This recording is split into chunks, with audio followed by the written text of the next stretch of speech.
Sudah memasuki hari kelima proses pencarian terhadap dua orang nelayan Kabupaten Nagan Raya, Provinsi Aceh.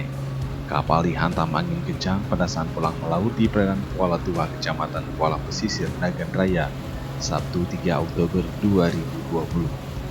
Kepala Kantor Pencarian dan Pertolongan Basarnas Banda Aceh Budiono menyampaikan, tim SAR Gabungan Polsar Melabu bersama unsur TNI, BPBD, Polair, dan masyarakat setempat terus mencari keberadaan korban. Hingga hari kelima belum juga ditemukan tanda-tanda keberadaan korban. Ya, hari ini sudah hari kelima operasi SAR terhadap dua nelayan yang belum kembali melaut di perairan Kuala Tua, Kabupaten Nagan Raya.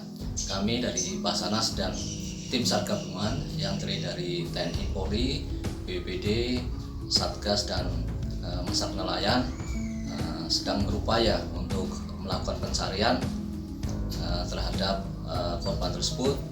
Mudah-mudahan hari ini akan mendapatkan hasil menemukan korban dengan selamat sehingga dapat berkumpul kembali dengan keluarga.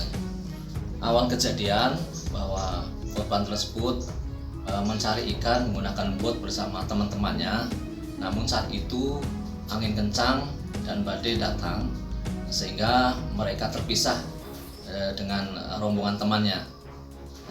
Sehingga saat ini korban masih belum ditemukan dan dalam upaya pencarian. Sesuai SOP, Basarnas mencari atau melakukan pencarian dan pertolongan terhadap korban kita selama 7 hari. Namun apabila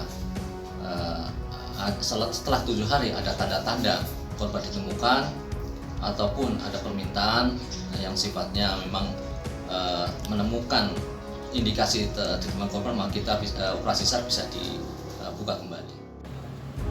Operasi pencarian terus diperluas namun belum bisa menemukan titik lokasi keberadaan korban.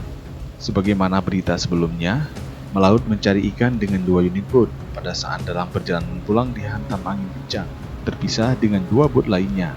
1 bot diantaranya belum juga kembali, masih dilakukan pencarian oleh tim SAR gabungan.